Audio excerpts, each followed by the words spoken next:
viral. Kenapa? Karena orangnya tidak mengerti. Olahraga itu ada caranya, olahraga itu ada tata kelolanya, olahraga itu ada aturannya, bukan ujuk-ujuk. Kita bukan jago kandang, kita ikut di perhelatan dunia, perhelatan Asia Tenggara. Jadi saya menghimbau diri saya sendiri, saya menghimbau semua pelaku olahraga Indonesia dan juga masyarakat Indonesia agar kita lebih dewasa dalam menggunakan sosial media. Saya harus menjawab pertanyaan dari masyarakat Indonesia tentang kickboxing. Semuanya itu sudah sesuai dengan aturan. Kebetulan hari ini ada juga Ketua Kickboxing Indonesia bersama-sama kita, Pak Katino. Selamat siang, Pak Katino. Pak Katino ini Presidennya Kickboxing Indonesia yang seharusnya bersama-sama kita di sini, tapi sudah pulang kampung, sudah ada di Jogja. Terima kasih sudah bersama-sama kami, Pak Katino. Ya. Apapun yang makasih Pak Presiden, makasih Dokter. Ya. Apapun keputusan yang kita ambil mengenai semua cabang olahraga, kami pasti berkoordinasi dengan pemimpinnya. Jadi NOC Indonesia tidak pernah jalan sendiri. Kita selalu melihat dari aturannya dan kita selalu berkoordinasi dengan pemimpinnya. Dan kalau ada oknum-oknum yang mencari celah di antara itu, saya kembalikan lagi kepada aturan dan juga kepada presidennya. Saya nggak mungkin dong, ya kan, mau nanya tentang apa karate sama OB-nya, ya kan? Saya nggak mungkin dong mau nanya berkuda hanya kepada sama jokinya, Pak. Sama jokinya, ya kan? Bahkan saya nggak mungkin nanya balap sepeda hanya kepada pelatihnya. Tetapi harus secara komprehensif supaya tidak subjektif, supaya objektif. Tanya langsung sama yang paling bertanggung jawab, yaitu ketua umumnya. Dan kita sandarkan lagi kepada peraturannya. Yang menarik, ternyata salah satu cabur atau cabang olahraga yang mengatur tata kelola sosial media itu kickboxing. Diatur di internasional federasinya, diatur di Asia Konfederasinya maupun di nasional federasi sosial media. Dan saya berterima kasih kepada Olimpian Krishna Bayu yang merupakan juga komite eksekutif dari Komite Olimpiade Indonesia, Krishna Bayu. Ini sebagai klarifikasi dari oknum NOC Indonesia yang harus saya jawab secara resmi, bahwa Krishna Bayu sebagai komite eksekutif Komite Olimpiade Indonesia dan juga Olimpian 3 kali Olimpiade, 10 kali SEA Games, dan berapa kali? Bukan SEA Games, berapa kali tadi Mas? Yang tahu Pak Hans itu Hans. Dan 3 kali Olimpiade yang tidak terpecahkan atlet bela diri sampai sekarang, Pak.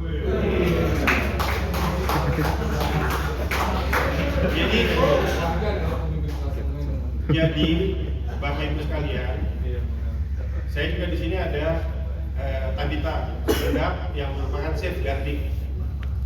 Safeguarding itu yang memastikan bahwa atlet itu, keselamatan atlet, proteksi terhadap atlet bisa terjadi. Saya hadirkan di sini untuk menjawab pertanyaan dari masyarakat Indonesia, khususnya netizen yang belum mengerti. Karena saya juga terima banyak feedback, gitu, bahkan feedbacknya banyak yang aneh-aneh juga, udah sampai ke kasar gitu. Kita ini negara hukum ya, hati-hati. Kita harus dewasa dalam menggunakan sosial media karena itu ada konsekuensinya secara hukum. Tetapi kita ingin menyampaikan kepada masyarakat Indonesia, kepada pelaku olahraga Indonesia dan khususnya kepada kita semua, bahwa apa yang dilakukan itu sudah sesuai aturan. Dan bahkan prioritas utama kita adalah menjaga merah putih. Betul nggak? Setuju. Kita selalu mengutamakan untuk menjaga merah putih. Pada hari itu, di sini ada saksinya Pak Nabilo. Indonesia hampir kehilangan medali karena kelakuan dari oknum.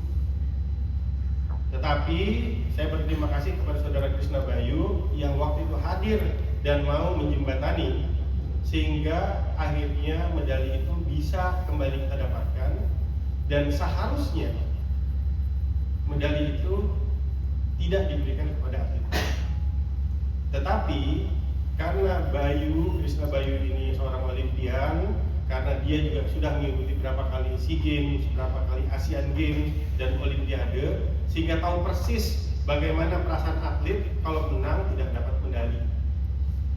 Syaratnya waktu itu cuma satu, yaitu harus menurunkan media sosialnya yang dianggap menyerang dari institusi Asia Federasi.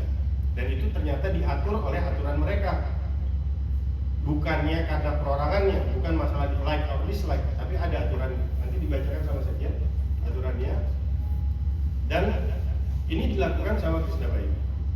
Jadi yang dikatakan di sosial media 2 oknum dari NOC Indonesia, ya betul. Ada 2 komite eksekutif dari Komite Olimpiade Indonesia yang pada saat itu berjuang agar Indonesia bisa mendapatkan kembali medali yang digagalkan.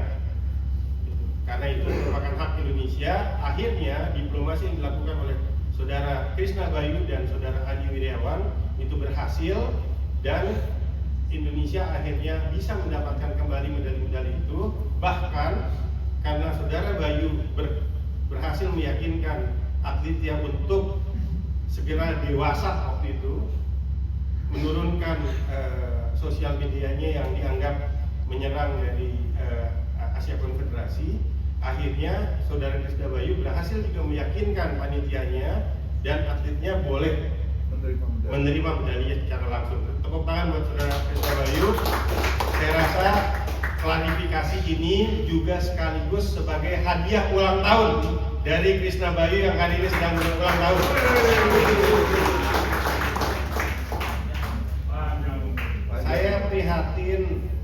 Saya prihatin bahwa masih ada oknum-oknum yang belum paham dan belum mengerti tentang aturan. Disinilah pentingnya untuk memahami aturan. Dan disinilah kehadiran Komite Olimpiade Indonesia atau NOC Indonesia, National Olympic Committee of Indonesia, itu harus memastikan bahwa aturan baik itu di NOC Indonesia, di National Federasi atau cabur, di Asia Konfederasi atau International Federasi, bahkan Olympic Charter, itu bisa terlaksana dengan baik. Nah, Bapak Ibu sekalian, kadang-kadang dinamika itu, apalagi sosial media, itu sangat sensitif, sehingga begitu ada begitu ada aktivitas yang dianggap sentimental, itu orang melihatnya dari sisi humanis. Tetapi kita juga harus ingat, di dalam melakukan aktivitas olahraga itu kita tidak lepas dari tata kelola olahraga yang ada di dunia.